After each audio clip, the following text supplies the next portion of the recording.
Welcome back to this episode of Uncover the Human. We are joined with our guest, Duncan McLachlan, today. Duncan actually gets to combine a bunch of fun things we get to do here. For one, we get to talk to him from across the ocean right now. He is currently residing in Paris and comes to us through a number of connections that we've made just on similar topics. And we love talking to people who are very passionate about their topics, and this is definitely a good one for that.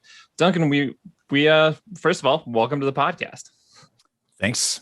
Great to be here with you guys. Welcome. We're excited to have you. You wanted to talk a little bit about respect, and there's so many really interesting facets to this, but let's start off just basic here. What is your definition of respect? Well, respect is interesting because it's a noun and a verb, right? So as a noun, respect has to do with things like acknowledgement or appreciation or like I acknowledge you. And it's really a way of thinking and treating something or someone. And it means inherently that if you know, Alex, I can respect you even if we don't agree. I mean, that's part of it. It's also a deference to certain rights and privileges that, from my point of view, everybody is entitled to.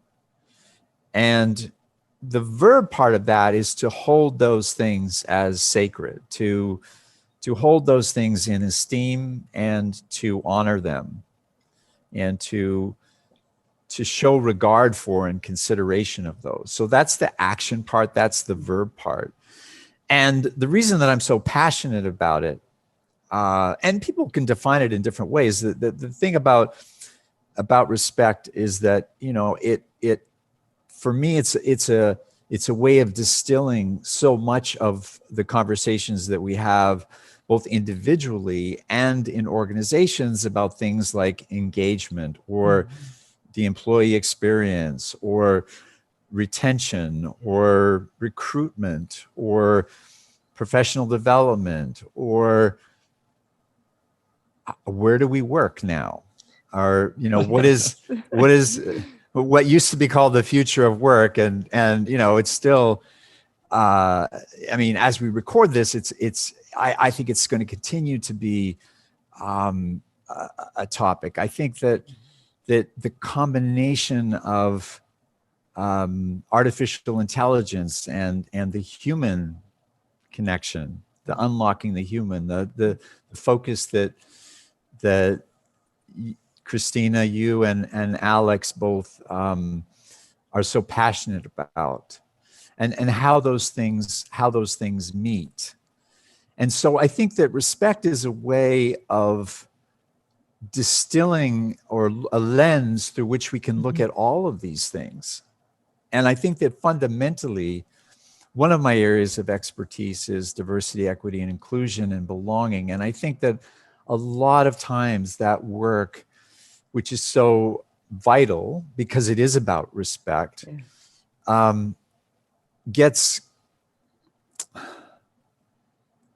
gets complicated and gets difficult sometimes for leadership and for organizations to even understand. At some point, there's a need to simplify and to distill. And I think that coming at people and organizations and communities and the planet from a place of respect is a good place to view the world.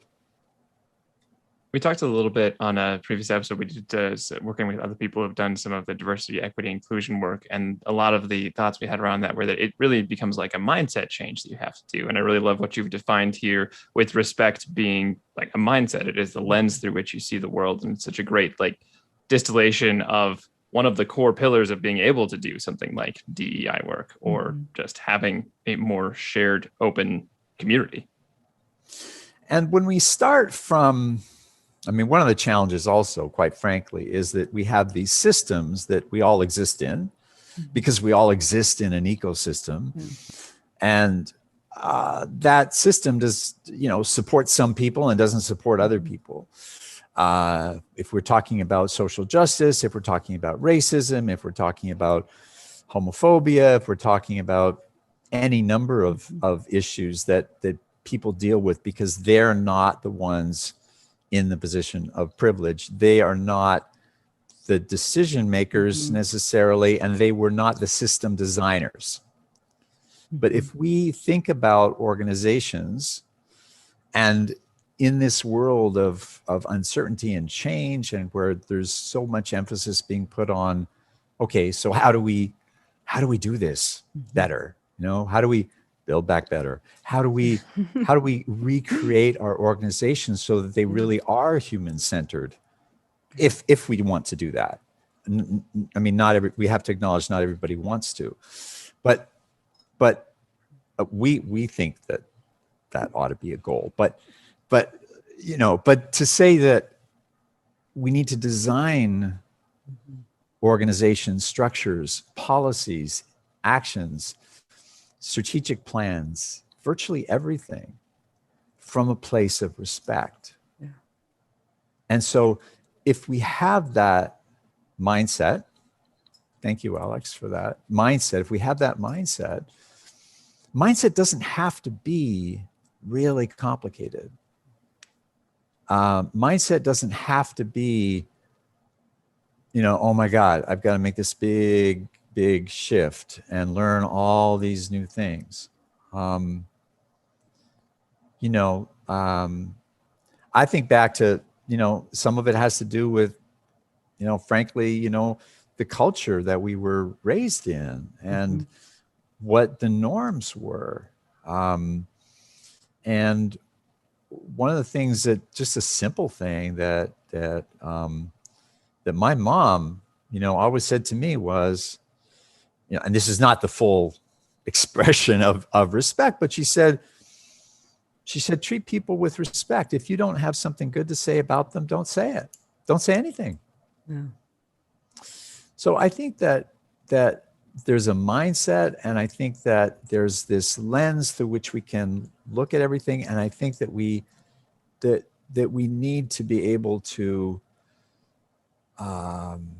not just say that we're going to listen to the front lines and listen to our customers, or our customers come first, or our people on the ground are really important. I think we actually have to design our organizations and systems and structures and policies from a place of respect, which means complete inclusion. Yeah.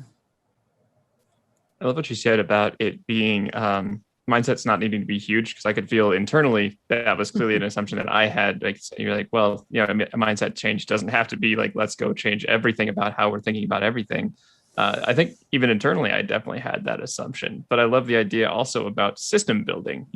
There are people who have built the system, and there's the kind of purposeful creation of how we want to interact, and who has say in both creating that and then in continuing that, which is very much how a lot of culture works, how a lot of organizational culture works.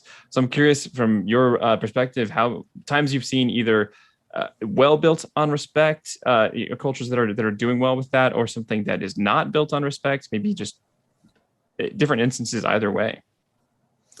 Well, I think that the examples of culture that does not work well are many. And and I think that but that's partly why we're all here, right? And we want to share the importance of putting the emphasis on human. And I like to say that with any change capacity building that I do with people or with organizations, that for me, I put the emphasis on people. That people are the heart of an organization. That a team is a series of relationships. An organization is a series of teams. That when you distill it all down, it's about people, and it's about how they interact with one another, and how they connect with one another, and can they be their best. We talk about authentic selves, being able to bring your best to work, your full self to work. All of these kinds of things have this underpinning of the assumption that everybody's being respected, that everybody's being included, that everybody can be safe to be authentic. Let me put that aside and come back to your question, which is about examples. So I think that an example of instances where there's been a lot of respect is where companies around this whole issue of what does work look like going forward? How do we design systems that are flexible for people, that allow people to make choices from a place of trust, from a place of we value you, and the focus is on the work that is being produced or performed, as opposed to where the work is being done. And so I think companies that have done that are companies that are going to be leading going forward. And on the other side, companies that are really struggling with that. I'm in France. I can tell you that there are traditional French global companies that have been able to circumvent what was a government directive to have folks working from home. Oh, wow. And insist that people be working in the office. And during a time when there was really high anxiety, France being a country that has a lot of privilege in terms of healthcare systems and access to ICUs, to all of the, it's a first world country. I mean, there are lots of countries in the world that don't have that privilege. And even still, there were companies that were insisting on people coming into the office under those conditions. And there are a myriad of reasons for why, but a lot of that had to do with old ideas about, command and control, that if I don't see people, they're not working, that I can't trust my people. And those companies are dealing with huge recruitment issues now. And I work with people who are struggling with making a change. There are a whole bunch of studies that are current as we make this recording that talk about the Great Resignation was one of the hashtags I saw. Or, yes, I've seen that. The turnover tsunami, and there's I mean, we're laughing. Why are we laughing? Why are you laughing, Christine? It's true.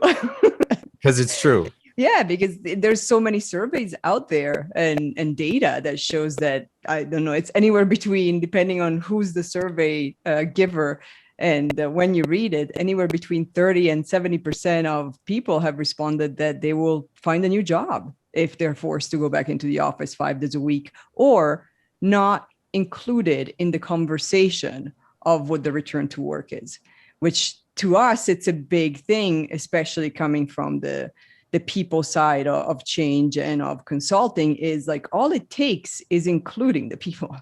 It's not about doing exactly what they want. It's just about having the respect to know that because it's their life and it's their work and it's their time on the planet that you're asking them to sacrifice for your company, that they should be included in the conversation. Yeah, exactly. I mean, that's fundamentally the core of it, isn't it? That as people are, I'm going to say a little dramatically, crying out for respect around this, that it is still something that, that Tim Cook decides, which days. So it's, it may change by the time this is aired later, but Tuesday, Wednesday. I'm sure it will. I don't know, Monday, Tuesday, and Thursday, or whatever it was that was decreed. And there's a Microsoft study that says 40% of people.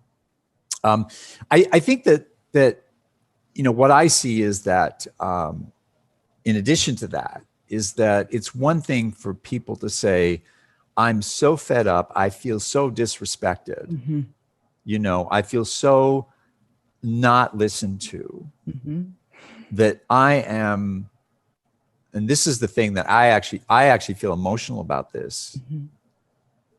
That after everything that people have gone through, after everything that should have been learned about the importance of respect and the importance of putting people first, the people at the heart of the organization, treat your people well, and you take care of your employee engagement, your employee experience. You don't have a recruitment problem because your brand is known for being a great place to work, et cetera, et cetera, et cetera. Turnover, all of that stuff. Huge cost to recruit and train new people. And the reality, though, is that there are many more people who are responding to those surveys and saying, I'm so fed up, I'm thinking about it. I'm so fed up, I'm planning it, right? What's the percentage of people who are able to actually enact that change?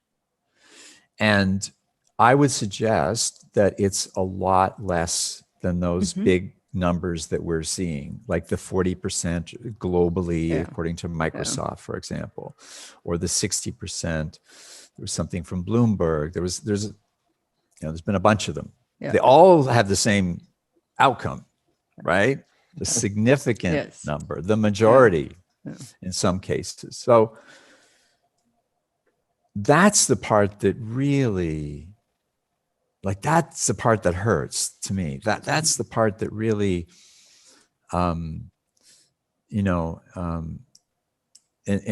French we say a frappe de cœur. It's like a kick to the heart, because those people, and I coach some of them, that there's all sorts of, there's so many challenges to changing, they may not be able to, they may have financial obligations, they may be stuck in some ways that prevent them from having the confidence to make that move. There's a whole range of things that could be present for people around making a change, and there's this ambivalence, back and forth, and then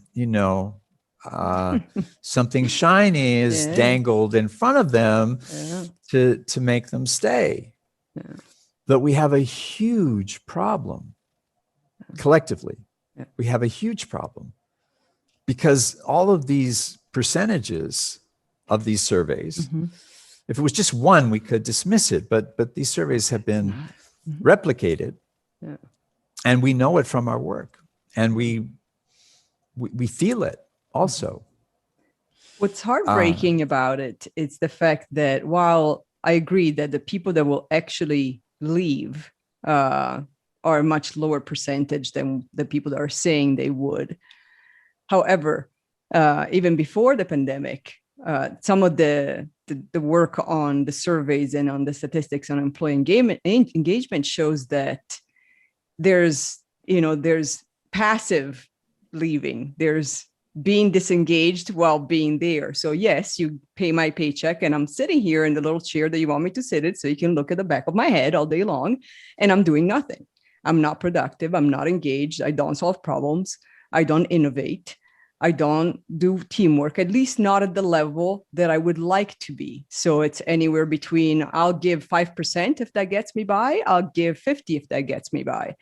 But that's the crime that I see, is that, again, it's back to, this is people's lives. People don't want to go to work and give 5% of what they can. Most people don't.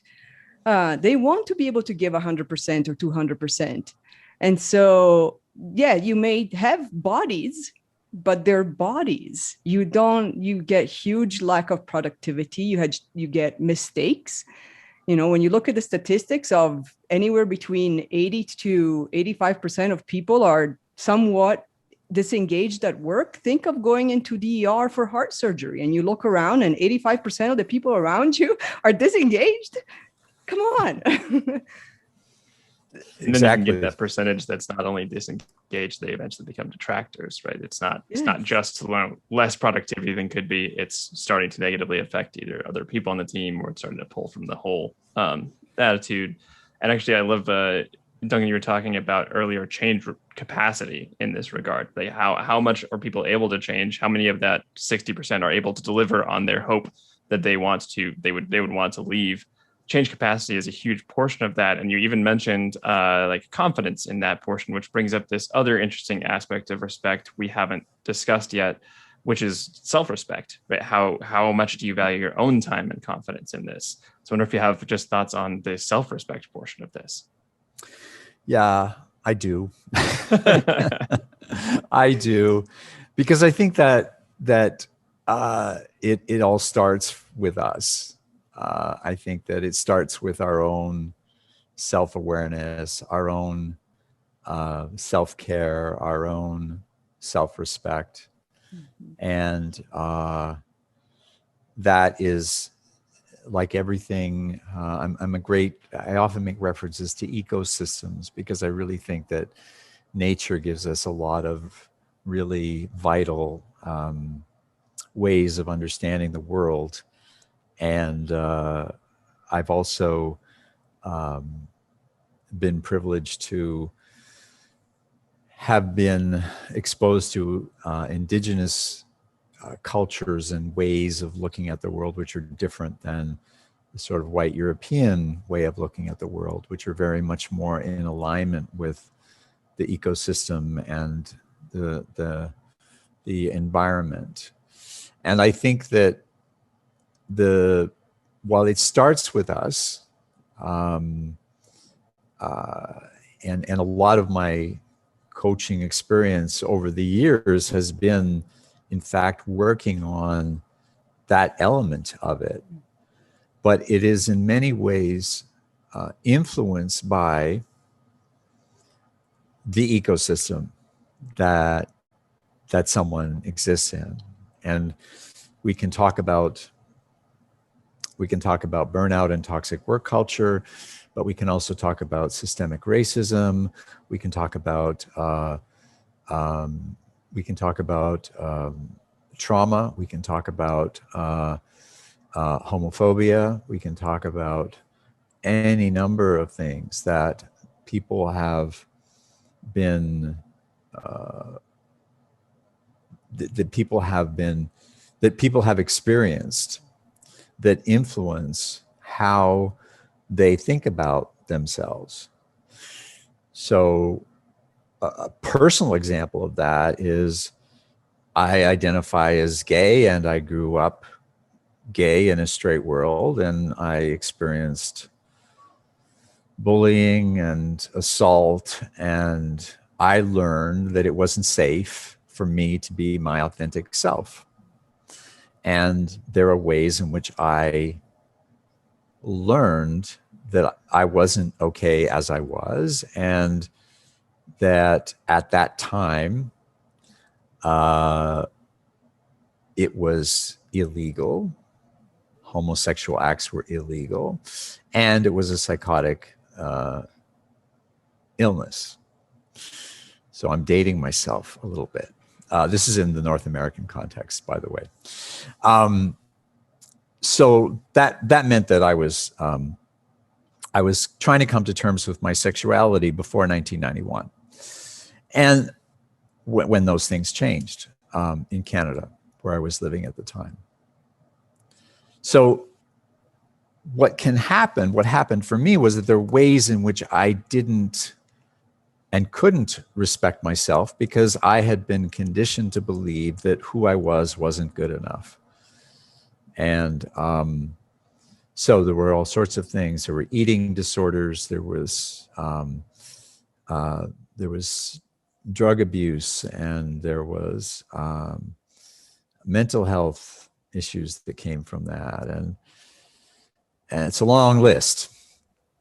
And so a lot of the understanding that I have of, even as a white male with all the privilege that entails, a lot of my understanding and empathy comes from working with people, and part of my background is working in the social service sector with people who are really having significant challenges, socioeconomic poverty, addiction, mental health, all those sorts of things. I see the world through that lens. I see that world through that lens of being other. And the journey, my own journey over several decades of self-respect has informed my understanding of what that struggle can be like for others. And I think that that is a really important piece, that if we're sitting in privilege, we don't necessarily get, and it's hard for us to get because we haven't lived it, and we're part of the system that we were included, we were respected in designing the system, but everybody needs to be included in designing the system and the policies, et cetera, et cetera. And that's my my vision of the world, is a place where everyone is included at the table, where everyone is equally valued and everybody is equally respected. And that is not the reality. It is the exception, to be frank. It's the exception. And so the self-respect piece, and this ties into resilience. So there's sort of this thing against, a sort of backlash about resilience, and people saying, well, enough of this, like, I'm tired of being told I need to be resilient. Why do kids have to be resilient? Why is it always on me? It's the system, right? That's oppressing me. And you don't understand that if you're not being oppressed, if you're not outside of it, trying to get in, trying to, like, I'm here, I want to be, I don't want to be, to your point earlier, Christina, I love to work. Yeah. That gives me meaning, that gives me purpose, that gives me joy, perhaps, but certainly it gives me energy, it gives me life. And so self-respect, it starts with us, and we exist in a culture, in an environment. We have our own history, our own story about ourselves. And we can change our story, by the way. We can't change our history, but we can change our story. And sometimes we really need, an extra support, I needed it. People told me, like, you have something valuable to contribute. And I needed to hear that at the beginning so that I could find my voice. And we talk about, all people really want is a level playing field. that's what Black Lives Matter was about. It was let me in. Yes. I'm excluded right now. There's a whole series of systems that actually are designed to oppress me. Yeah.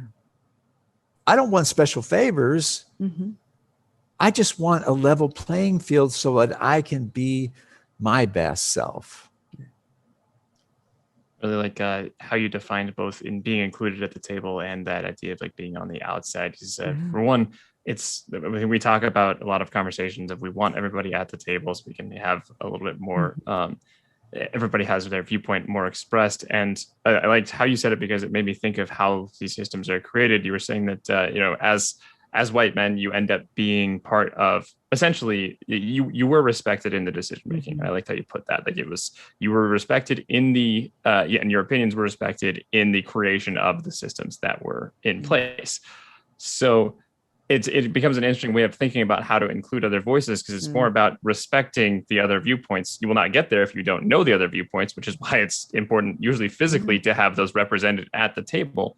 But in a larger context, when that system grows and other people become part of it and they weren't part of originating it, how do you make sure that is, it allows for more people to be in there? And is if you can respect the viewpoints and respect what will be necessary for that person to be able to flourish, be able to actually like express and feel comfortable. And to make that real concrete, I mean, that means, you get to, that means like mixing it up. Yes. Like consciously mixing it up. And that means working through the tough stuff. Yes. Because anybody that says that, well, it's just about having people at the table and that's the end of it. No, that's the beginning of it. That is the beginning. That's the beginning of it, because there's all sorts of stuff that you have to figure out, and you have to figure it out together. And the only way to get through that is respectfully. Yeah. So just to give you a little story, I can make this very concrete. I did an international, I had the honor and privilege of doing an international MBA program that was sponsored by the French government. And it was the only way I could really afford it. And so that brought together people from all over the world, and here in Paris. And so I thought I knew a lot about diversity and inclusion because I was doing this community health work in the city of Toronto, which is considered one of the most multiracial, multicultural cities in the world. And so I arrived into this program, and it's all very, at the beginning, everybody's like, yeah, we're all going to work together and we're all going to, and that's the first week. And then very quickly, these sort of like, cliques form. Like the French people just want to work with the French people. And you notice that the folks from North Africa kind of get left out. You can see the colonial stuff being played out, and you can see the racial stuff being played out. And all the while there's this encouragement, well, I'm not making a judgment here. I understand the challenge because I was in one team project where I was working with someone from Iran, someone from Sri Lanka, someone from Romania. So this was one woman, 3 guys. And so I'm trying to facilitate, because I have some experience with this. I'm trying to facilitate inclusion, particularly of the woman from Sri Lanka, who was very, very passive and needed space and encouragement. Always had something really valuable to say, but would not speak up unless she was given conscious space to do so. And we discovered that we all had different, not just different values, but different ideas about ethics. And that was a major challenge to work through as a team, to deliver a group paper that we could all feel comfortable to put our names to, and to meet the deadlines and all the other real world things that are, you know, that are imposed, because we all have deadlines. You know, we all have, you know, stuff that has to be done, quick turnover. How do we work together? So just to say that there's this real sort of in the trenches kind of, you know, experience that we can talk about it from a distance, but in reality, the only thing that will get you through, I think, is to really have respect for each other's opinion and to seek common ground. And the common ground can't just be, you know, I don't care what you think, we have to get the deadline. It's, I do care what you think, and we're going to make the deadline, and we're going to have, as you were saying earlier, Christina, more innovation. We're going to be more creative, you know, when we can open our minds to that reality. And we can't just sort of, you know, pour pink paint over, or any color of paint, doesn't matter, but pink or rose colored glasses or whatever over diversity, equity, inclusion, and say, you know, that's why a lot of diversity, equity, inclusion initiatives don't work. They're a colossal failure because they don't get to the heart of it, and they don't, they're not consistent, and they're not ongoing, and they have to be every day, all the time, everywhere in the organization. I really like that example of the woman from Sri Lanka, because it also ties back to your story of finding self-respect. There is that necessity of somebody else essentially reaching out to create the space, to create the support, to create some validation that we want your voice here. And I think to your point about like the DEI initiatives not working, it is, everybody goes in with this idea of like, well, how do we get it right? How do we get DEI right? And what do I do to make this correct? And what if the answer is, at least at the baseline, being conscious of making the space for other people to essentially get it right for you? What if you had, you know, what if you gave the space for people to give the contributions you need, and that will be an ongoing forever process, instead of being like, look, we don't feel DEI right now, but we'll flip this switch somehow that, like, you know, it was off then, it's on now. Like, it's a process and a journey. Yeah, and it's not an afterthought. It's those voices, the people that, and part of this is personality too, right? But it's also culture. I mean, if you're a woman in a culture where you are taught to be submissive, that men always speak first, or if you're in a Chinese culture, you know, where you need to be named before you will speak. You know, we need to put those voices first. Not as a, oh, well, we've gone around the room and we realize those 2 or 3 people haven't spoken, so we'll create space for them now. We need to put those voices first, because it's the voices that go first and the people that talk loudest, again, start setting the framework for everything that follows. And it makes it harder for them to harder for people to contribute. I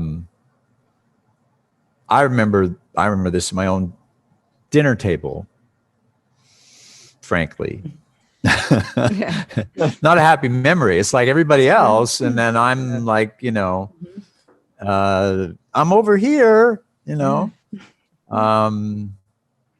And so there's something very powerful for men, if I can say this, you know, to turn to a woman, for example, as I did, and say her name, and I'm curious what you think about this.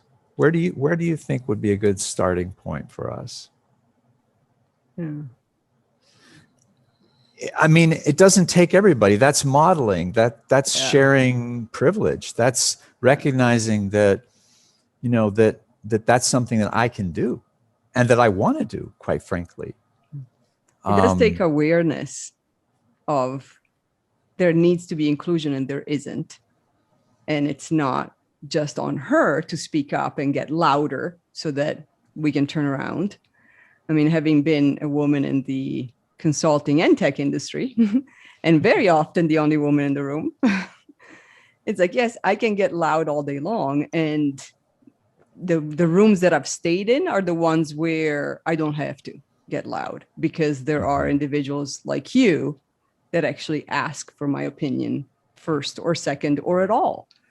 And then I've been in rooms where I'm on the outside and I'm keep knocking and trying to get into the inside, and I keep walking into this wall of fear that just because I want to be in the inside, it means that I'm going to kick somebody out. And I'm like, I'm not trying to kick anyone out, because I know what it's like to be on the outside.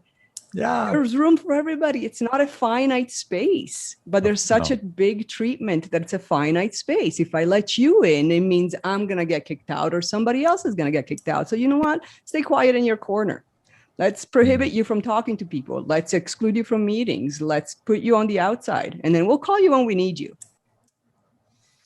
Yeah, and exactly. And also, I mean, it's not even just being able to speak and being encouraged to speak and given the space to speak and being, and being listened to, right? Yes. You guys talk about this a lot. And it's also the follow-up that happens. So if we were doing it, Christina, and we were having a meeting, the three of us, and I asked you and you said, I think this and this and this, then if we were doing this, the three of us, it would be easy with Alex and I. But I mean, then we would have to follow up on what you had said, not contradict you, not dismiss you, not just move on with our agenda regardless. Don't have a side conversation while I'm talking. No, but I mean, it's that you set the tone for what follows, and then our role from a respectful place is to add on to that. Yeah. What I like about that is, that's a great exercise, by the way. What I like about that is, so you pull something from what someone has said, and you might disagree with another part of it. That doesn't matter. Yeah. You focus on what you like about what they said, and then you build on that. And you model that in a room, and the room will change. It might not change in one meeting, but in my experience and the experience of people who have tried this, it changes. And it changes having leadership who are confident enough in themselves to trust that they don't have to control that. And that's rare. Or more rare. It is rare. More rare than I wish it were. But have you experienced that? Where you've been able to lead something? Yes, I have. And we've talked about it on the podcast a few times, but Alex and I had a common manager who was great at that. And he allowed me to actually grow in my career that I hadn't planned on being a career, started as a project. And I remember because I was, again, the only room in a room full of white men in the tech world. And I didn't speak the tech world as they did, because I spoke the people side of things. I kept he was very good at including me. He was very good at giving me the space to speak and be listened to and then follow up. And when I was still building that confidence of why am I here, Joe, I still feel very much of the minority of people are looking at me like I don't belong. He would tell me it's because you have a perspective that none of us have. We need you here every time. And I need you to be speaking up, and I will make sure that you do every time. Yeah. And that, how does that feel? Oh, it changed my life, honestly. It changed the view of myself. It changed what I thought I could do in my job, in my career. I went from, I'll just, get a paycheck and whatever, something for the rest of my life to like, oh wait, no, I actually can contribute. Like my life has meaning now because I'm not crazy and I'm not dumb, and I actually have value. So those things are all huge, and that's exactly what happens when people are valued and respected and included. And the thing that you spoke about earlier in terms of what breaks your heart and what also breaks mine is that we have so much potential in human potential that isn't given an environment in which it can thrive, and just getting by is sometimes that's in certain situations. Sometimes that's we've all been there. Sometimes that's all we can muster, and that is significant. But ultimately, we want to be thriving. We want to be bringing our full selves to work. We want to be able to contribute, and that confidence, the meaning that you talked about, that's where we're energized, right? That's life-giving as opposed to life-draining. And one of the measures of whether we're feeling respected or not is, are we getting energy from this relationship or this project or this team or this boss or this organization, or are we feeling drained by it? And a lot of people, I guess people are, people come for coaching often because they're feeling stuck. They're feeling drained.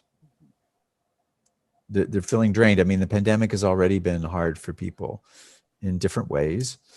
And there's an expectation of respect. And there's an expectation of, I need you to consider my purpose and meaning, because it's actually more important for me now than it was before. It really influences the amount of change capacity you have too, if you have the energy to do things and if you have been respected on that. And I just loved what you said about human potential, both of you, just about like unlocking the base level human potential. Because even if you don't, feel the empathy of wanting to have people have the space, just the massive potential left on the table of what can be done and what we can grow and what we can create when we have those spaces it's hard to fathom how much we leave on the table. The potential is infinite. It is. And we don't even know how much potential we have. And we all know. Whether we're actively involved in, working on, directly, I think we all have a role to play with the climate crisis, but we all know we're in trouble. Oh, yes. We all know somewhere in the back of our mind or in the front of our mind that Mother Earth is dying, that the extraction model is clearly showing signs of extreme, wear and tear. And with species extinction, with ecosystem extinction, with biodiversity loss, with, the amount of plastic that's showing up, even in fetuses, it's past time to wake up. And the only way that we're going to get there, I believe, in terms of there's solutions there already. They just need scaling. They need mobilizing. They need energy. They need financing. They need, and we need more innovation, and we need more reinvention, and we need more. The planet is in trouble, and this is the time to really unlock the human potential so that we can solve these problems. Our very survival depends on it. I know that sounds dramatic, but I believe we're in a very dramatic place right now. Oh, we are. That one, it takes your metaphor of an ecosystem, and both it's very accurate and it's no longer a metaphor at that point. It is the ecosystem of the world at that point. It's not just that there's plastic in the ocean; it's that has impacts on how much carbon is absorbed, how much is. There's thousands of different other ancillary impacts of any one of these things that we like to, I think, in public discourse separate ourselves from, as we focus on one portion of it, but it is super connected. And if we do want to address something much larger, we do have to access that human potential. We have to get to those wildly creative, connected solutions that have much broader scope and understanding. Absolutely. Absolutely. I totally agree, Alex. And I think that, we're a species that is able to self-destruct. We're doing a job at that. We're doing a good job at it. We seem to have discovered that capability. And but the good news, like everything, is that we can also direct that towards saving ourselves. Yes. And the question is, will we? Probably through a lot of suffering still, but hopefully we'll get there. That's a 7 billion person question. Yeah. Or suffering is definitely suffering is definitely part of the reality. There's no question. And so this sort of ties into respect. It ties into resilience capacity, which I define as resilience as the capacity to change within a system. And certainly our ability to change is, it's worth pointing out that not everything is bad. Not everything is, not all hope is lost, clearly. There are amazing things happening every day. We can look to the example of what happened with the development of the COVID-19 vaccine as an example of an extraordinary scientific achievement. 8 months, remarkable, incredible. Never happened before in the history of mankind. We can do it. That the only way that we're going to be able to do that is to all of us really develop our capacity, I think, to reinvent, and reinvention is interesting because reinvention takes, what is already our strengths, what we already do well. This is really, really important when we live in uncertainty, because people get afraid of change, and some people want to hold on. Right? I don't want to change. Like, I've had too much change already. Don't tell me I have to change more. Or then there's other people that want to go back to some fantasy, like Back to the Future. I don't know what, I don't, and I understand that too, because that's rooted in fear. I there's so much going on. They might not say exponential change, but that's the reality we're living in. It's overwhelming for me. I don't know how to process it. I don't know how, so I want things to go back the way they were, or I want things to stay the same. And neither of those is an option, because what was the same when I said it a second ago is already different. So we live in exponential change, and we are not designed for it. If we want to talk about mindset, if we want to talk about our physical bodies, and I'm speaking specifically of the stress response, meaning we weren't designed to be in stress all the time. We just weren't. That was flight or fight. So, we have all of this going on, and people are overwhelmed. And part of what I love about reinvention, which is something that I decided to become a certified practitioner of, and it's both personal and for organizations, mostly business, but not only, is that with reinvention, you really focus on, what do we do well? What are our core strengths? Where has our success been? What are the things that, and the same thing personally. So if we don't know what's around, that next corner, right? We can't see that yet, but what are we taking with us when we get there? Or, when it comes to us, or however it works, but what are the things that we can rely on? What are our core strengths? What are our things that we can rely on? Well, one of the things is our values. What do we stand for? What really matters to us? Could be our family, could be, I'm committed to social justice. I'm anti-racist. That's a declaration. I believe in, my mission is to help people adapt to change. So that's my joy, and that's the fundamental lens through which I look at all of my work. These things give us a way to screen all of the noise, our values, our strengths, and those are the things we take with us as we meet the next challenge.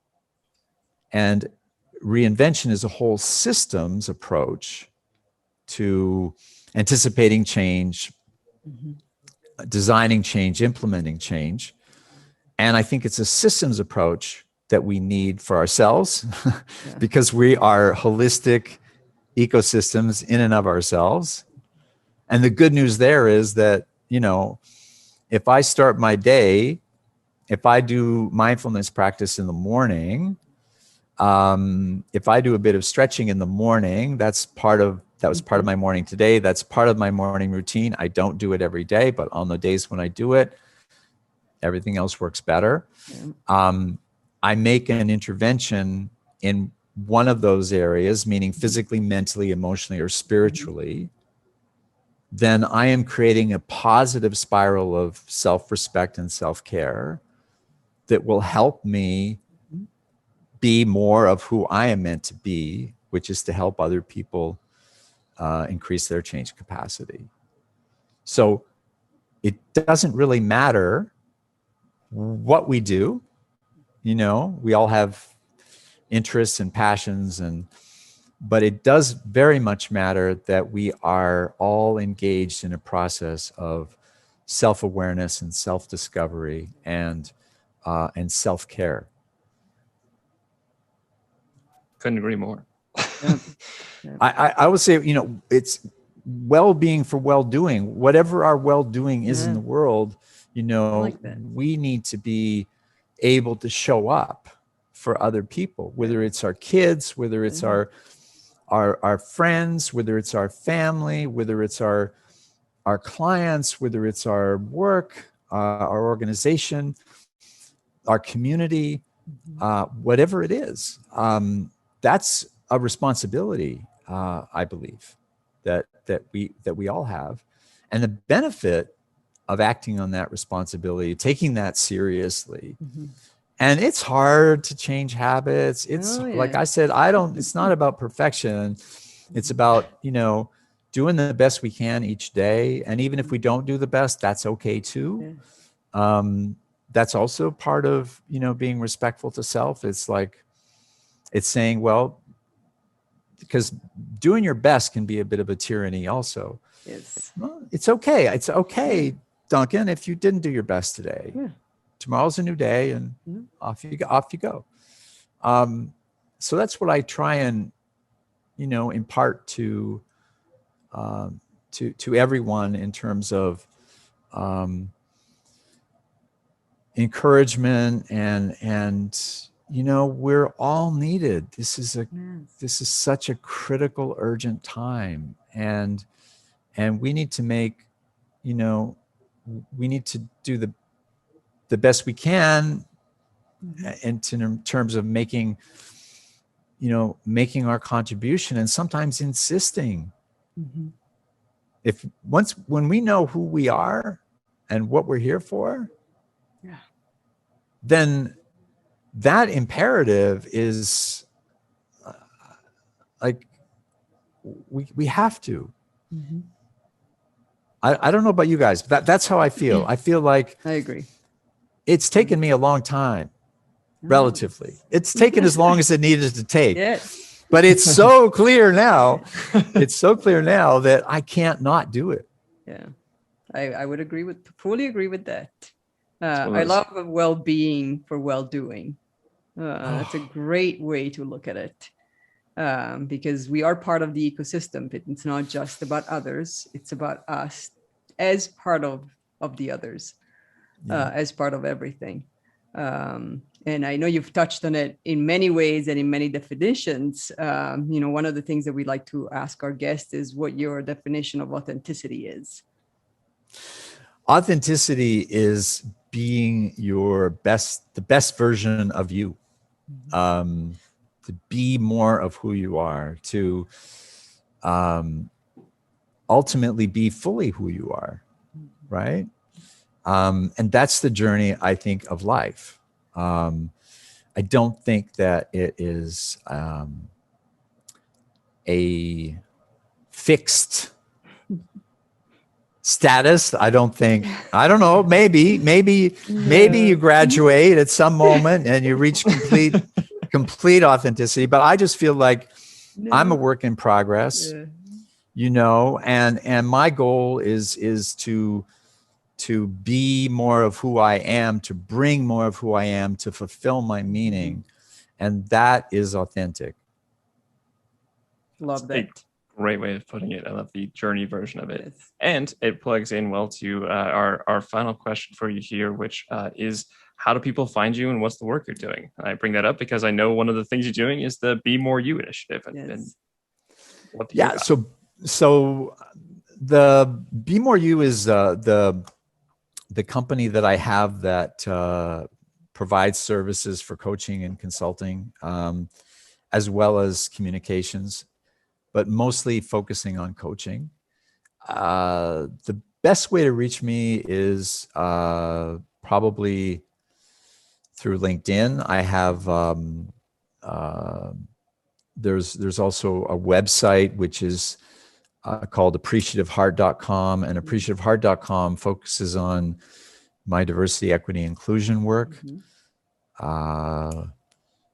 Either way, it'll get to me. If I love having people connect. I use LinkedIn a lot. That's where we connected. And I love connecting with people on LinkedIn. I love the whole experience of discovering other people through that particular channel. I also have a Facebook social that is more personal and is more focused on some of my spiritual practices and hobbies and interests, like how we use public space and urban design and things like that. But for this work, the best way to reach me is LinkedIn.